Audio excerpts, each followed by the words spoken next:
अरब, हिंदुस्तान को कहते हिंदी। वो ताज्जुब करने लगे कि ये हिंदुस्तानी हो ही नहीं सकते। हमारे बच्चों को अरबी क्लास में फर्ज है कि वो अरबी में बात करे, झगड़ा भी करे तो अरबी में करे। जो इंसान जिस जबान में झगड़ा कर सकता है मतलब वो जबान पे महारत है। आप मुझे बोलेंगे फ्रेंच में झगड़ा करो नहीं, जिस जबान में तकरीर कर सकता है उस जबान में महारत रखता है। कुछ एक्सेप्शन है, जैसे कि मैं उर्दू जबान पे महारत नहीं रखता हूं, फिर भी आपकी मोहब्बत ने मुझे मजबूर किया उर्दू जबान में तकरीर करने के लिए। हमारे बच्चे माशाअल्लाह अरबी और अंग्रेजी में तकरीर करते हैं। हमने जो स्कूल कायम किया, दीनी एतबार से तो माशाअल्लाह कई लोग खुश हो गए, लेकिन साथ साथ जो असरी तालीम वो हासिल कर रहे हैं वो कोई हिंदुस्तानी तालीम नहीं है, वो इस्लामिक तालीम नहीं है, मुसलमान की नहीं है, वो है यूके की। हमारा सिलेबस है कैम्ब्रिज यूनिवर्सिटी का, IGCSE कैम्ब्रिज। कल कोई ये नहीं कह सकता है ओ ये बच्चे जो है ना असली तालीम हासिल के इंडिया से, हिंदुस्तान से, तो हिंदुस्तान को नीचा देखा जाता है। ओ ये मुसलमान स्कूल से। International syllabus Cambridge, board exam लेते हैं यूके वाले लोग, मगरबी लोग। तो वो तालीम को यहां लेके आए और साथ साथ आखिरत की तालीम के साथ साथ दुनियावी तालीम इंटरनेशनल मेयार की है। सिर्फ स्कूल का नाम इंटरनेशनल नहीं है, तालीम भी इंटरनेशनल है। और मेरी ख्वाहिश थी कि हमारे बच्चे इस बोर्ड एग्जाम में भी अच्छा करें। तो हमने फिर से तहकीक की कि हिंदुस्तान में सबसे बेस्ट ट्रेनर्स कौन है। तहकीक करने के बाद पता चला कि मुंबई शहर में एक इदारा था जो सबसे बेहतरीन ट्रेनिंग में है। हमने उन्हें हायर किया कि हमारे टीचर्स को सिखाओ किस तरीके से इंटरनेशनल एग्जाम में अच्छे मार्क्स मिलना चाहिए। लोग ने कहा सिर्फ ट्रेनिंग के लिए, सिर्फ टीचर्स के ट्रेनिंग के लिए उनकी फीस थी 42 लाख, 42 लाख रुपया। लोग ने कहा जाकिर पागल है। नहीं, मैं चाहता हूं कि हमारे बच्चे सबसे उम्दा तालीम हासिल करें। और हमारे स्कूल की पहली बैच 10 साल बाद यानी 5 महीने पहले जून में इस साल अपीयर हुई IGCSE बोर्ड एग्जाम के लिए। और उस वक्त बोर्ड एग्जाम के बाद मेरी खुशनसीबी थी कि मैं मक्का गया और वहां अल्लाह से दुआ की कि या अल्लाह, दीनी तालीम में तो तूने हमारी लाज रख ली, ये असरी तालीम में जो है यूके बोर्ड की उसमें भी लाज रखना। दुआ की कि हर बच्चा पास हो और अक्सर बच्चों को कम से कम फर्स्ट क्लास मिले, ये मेरी दुआ थी। लेकिन हम हमेशा भूल जाते हैं कि अल्लाह रहमान और रहीम है। और जब भी मैं हमेशा अक्सर कहता हूं कि जब भी अल्लाह से मांगा, अल्लाह ने मेरी दुआ कबूल की। जैसे मैंने कहा था, अल्लाह से मैंने मांगा कि मुझे दुनिया में बेहतरीन बीवी दे, अल्लाह ने ऐसी बीवी दी जो वाकई दुनिया में सबसे बेहतरीन है। अगर वो मेरा साथ न देती तो आज मैं इस मकाम पे नहीं पहुंचता। तो मैंने दुआ की कि यार बच्चे को अच्छे नंबर से पास कराना, क्योंकि अक्सर स्कूल जब पहली बार इम्तिहान देते हैं IGCSE का तो अच्छे नंबर आना बहुत मुश्किल होता। जब रिजल्ट्स आए हमारे पहले स्कूल के बच्चों के, इस रिजल्ट पे यकीन ही नहीं हो रहा था कि जो लड़की हमारे स्कूल में पहले नंबर पे आई, 5 सब्जेक्ट में से उसको 4 सब्जेक्ट में 100 में से 100 मार्क्स मिले। IGCSE international board, Cambridge university, UK board, 5 subject में से 4 सब्जेक्ट में 100% मार्क्स, 100 में से 100। पूरे दुनिया में किसको भी 100 में से 100 के ऊपर तो मिल ही नहीं सकता है। दूसरी लड़की जो हमारे स्कूल में है, उसको 5 सब्जेक्ट में से 2 सब्जेक्ट में से 100 में से 100। पहली बच्ची को मिला 98.7% ओवरऑल, राउंड ऑफ करे तो 99%। दूसरी बच्ची को मिला 98% ओवरऑल। आप सोच सकते कि 5 सब्जेक्ट में से 4 सब्जेक्ट में दुनिया में सबसे बेहतरीन मार्क्स, 100 में से 100 मार्क्स, और वो लड़की एक मुस्लिम है, हिजाब करती है, हाफिज कुरान है, अरबी जबान पे महारत रखती है, ब्लैक बेल्ट है, तैरना जानती है।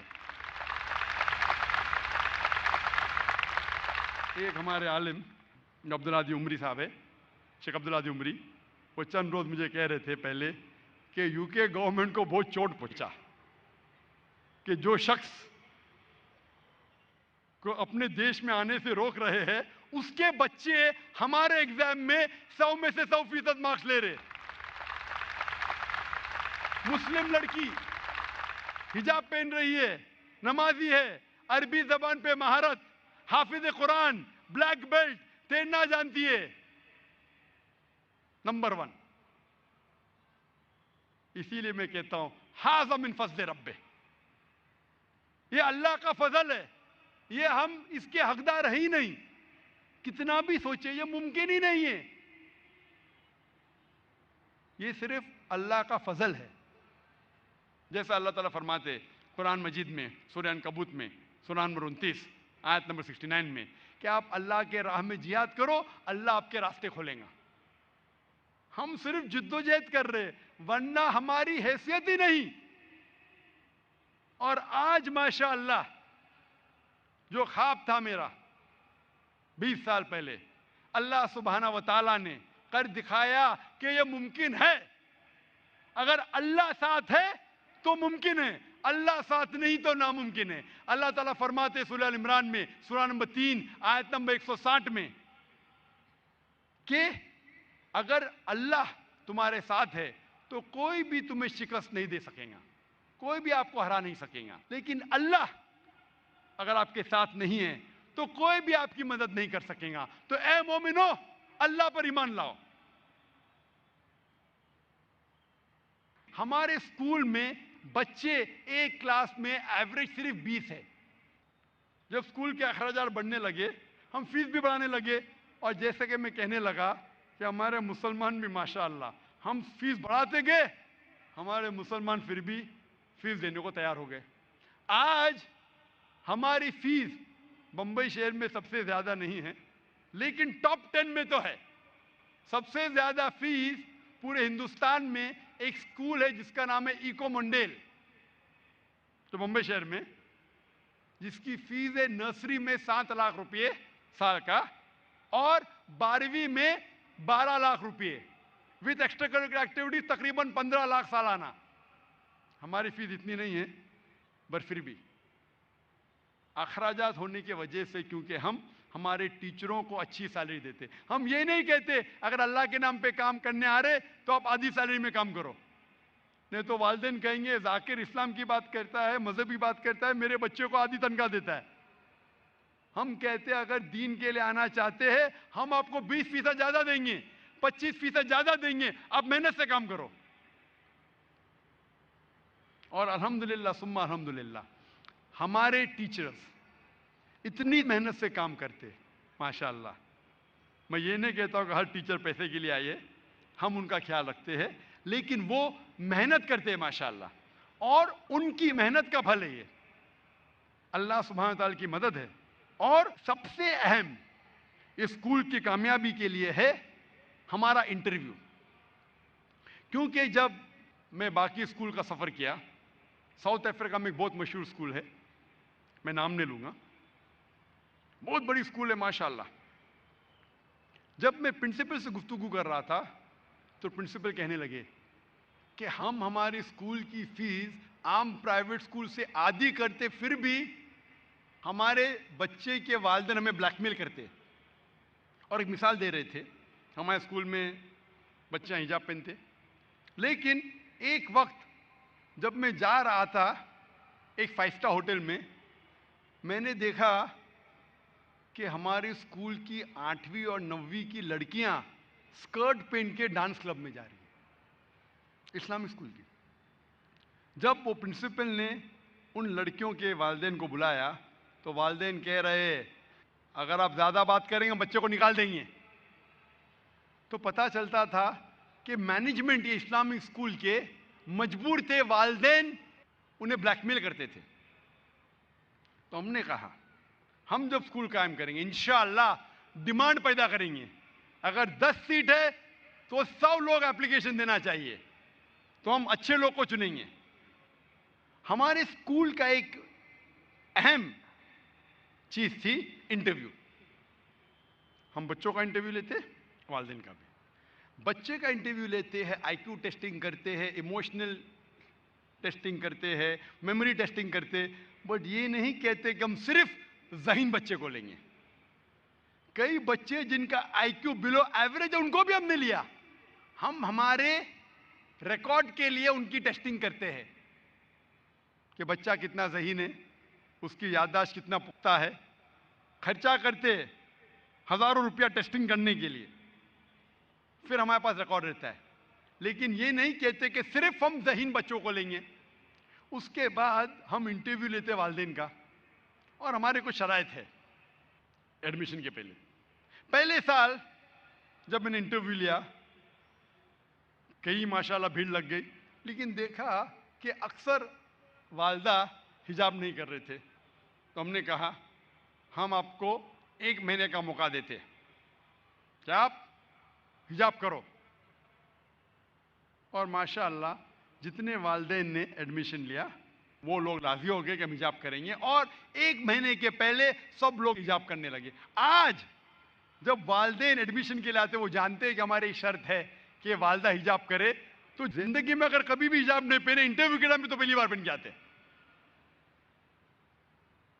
और क्योंकि हमारी फीस हाई है तो कई करोड़पति आते।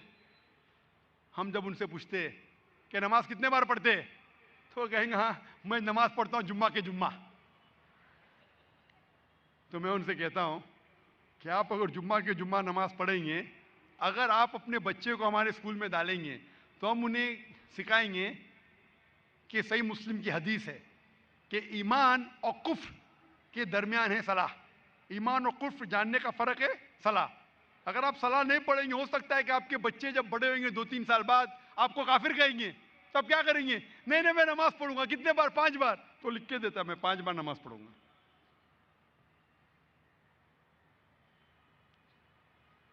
अभी मयार बन गया, अभी एक स्टेटस बन गया है। इस्लामिक इंटरनेशनल स्कूल में एडमिशन मिलना मतलब स्टेटस।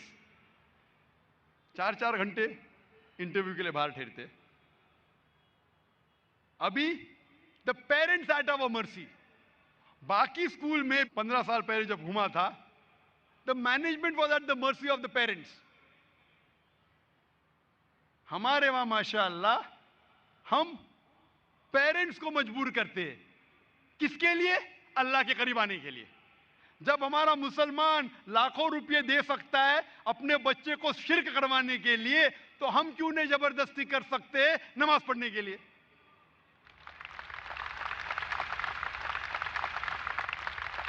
एडमिशन की कई शराइत है। एक शर्त है कि कम से कम हर रोज आप फैमिली के बीच वालिदैन बच्चों के साथ 20 मिनट कम से कम रोज कुरान मजीद तर्जुमे के साथ पढ़े। चाहे अंग्रेजी में पढ़ो चाहे उर्दू में पढ़ो, जो जबान पे आपको महारत है उस जबान में पढ़ो, फर्ज है। फिर शराइत है, हम ये नहीं देखते कि हम सिर्फ अच्छे खानदान से लोग को उठाते। हम ऐसे एडमिशन दिए वालिदैन को जो दोनों वालिदैन अंग्रेजी का अलिफ का बाला नहीं जानते, ABC नहीं जानते। लेकिन फिर हमने शर्त लगाई कि वालदा को हमारे अंग्रेजी क्लास अटेंड करने पड़ेगा फ्री में, मुफ्त, लेकिन अटेंड करो, हम आपको अंग्रेजी सिखाएंगे। जो वालिदैन अंग्रेजी जानते फिर बच्चे को अंग्रेजी सिखाना क्या बड़ी बात है। जो वालिदैन अंग्रेजी नहीं जानते उनके बच्चे को अंग्रेजी सिखाना बड़ी बात है। जो वालिदैन अरबी नहीं जानते उनके बच्चे को अरबी सिखा रहे तो अंग्रेजी क्यों नहीं सिखा सकेंगे? एक शर्त हमारी है कि केबल टीवी आपके घर में नहीं होना चाहिए। हम इंटरव्यू लेते आप कितने घंटे देखते? हम टीवी रोज 4 घंटे देखते। अच्छा, कौन सा प्रोग्राम देखते? सास भी कभी बहू थी। मैं तो देखता नहीं, इंटरव्यू के जरिए मुझे सब प्रोग्राम के बारे में मालूम पड़ने लगा। सास भी कभी बहू थी, तू मैं, कौन बनेगा करोड़पति। तो इंटरव्यू के जरिए, मैं आमतौर पे टेलीविजन तो देखता नहीं, लेकिन माशाल्लाह सब पता चल गया। और फिर हमने शर्त लगाई कि घर में केबल टीवी नहीं होना चाहिए। टीवी हराम नहीं है, टीवी पे गलत चीज देखना हराम है। आप टीवी रखिए, डीवीडी के जरिए इस्लामिक तकरीर देखिए। अगर आप टीवी रख के सिर्फ पीस टीवी लगाते तो कोई हर्ज नहीं, लेकिन पीस टीवी के साथ साथ अगर 100 हराम चैनल आते तो पीस टीवी नहीं होना बेहतर है। आज रिसर्च ये कहता है कि अमेरिका में तकरीबन एवरेज एक बच्चा टीवी के सामने रोज 7 घंटे बैठता है। टीवी करती है बेबी सिटिंग। और वही हाल है हिंदुस्तान में। स्कूल से ज्यादा वक्त गुजारते टीवी के सामने। वो मां बाहर जाती है, अच्छा बेटा टीवी देखो, और नहीं मेरा बच्चा सिर्फ कार्टून देखता है। कार्टून, लोग को क्या पता है कि ये कार्टून ये आपको बर्बाद कर रहा है। आपके बच्चे को सिखाता है इश्क लड़ाना बचपन से।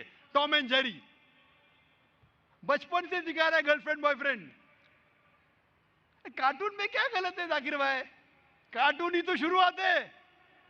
लोग समझते कार्टून, अगर दिखाने का तो इस्लामिक कार्टून दिखाओ, कुरान और हदीस की रोशनी में कार्टून दिखाओ। और अक्सर माशाअल्लाह फिर चंद महीने बाद में मिलता हूं वालिदैन से, कैसा लगा टीवी नहीं है? माशाअल्लाह मेरी बीवी मुझे रोज और वक्त देती है, 2 घंटा और देती है, 4 घंटा कम हो गया, टीवी बंद हो गया तो मेरी बीवी मुझे 2 घंटे और देती है। बीवी कहती है शोहर मुझे टाइम दे रहा है। सबसे बड़ा फितना आज की तारीख में, सबसे बड़ा शैतान जो घर घर में घुस रहा है वो है सैटेलाइट टेलीविजन चैनल्स।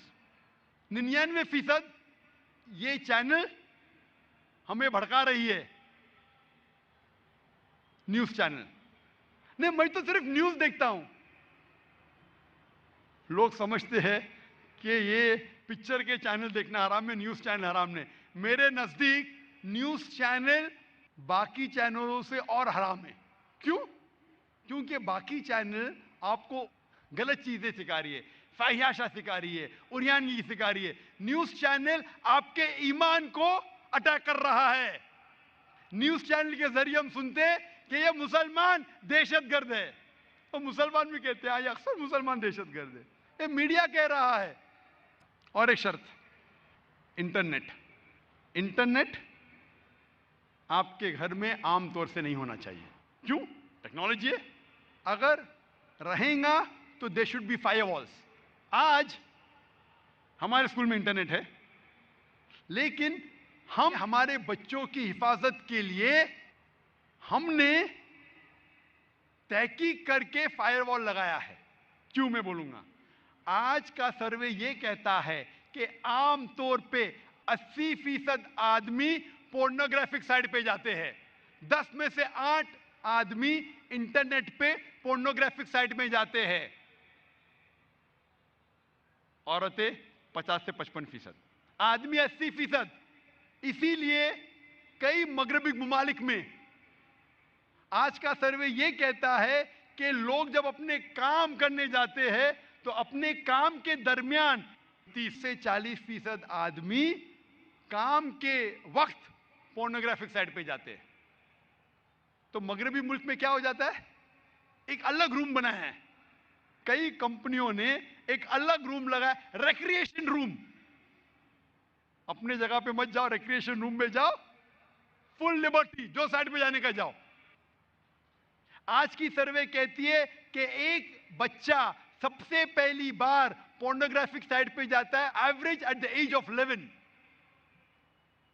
11 साल की उम्र में एक आम इंसान सबसे पहली बार पोर्नोग्राफिक साइट पे जाता है। कई बच्चे जाते 5 साल की उम्र में, 6 साल की उम्र में, 8 साल की उम्र में।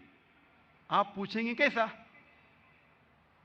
इसीलिए हमारे स्कूल में हम कहते हैं कि घर में इंटरनेट नहीं होना चाहिए। कई वालिदैन कहते हैं इंटरनेट से तालीम बढ़ती है, नॉलेज बढ़ता है, मेरा बच्चा नहीं जा सकता है।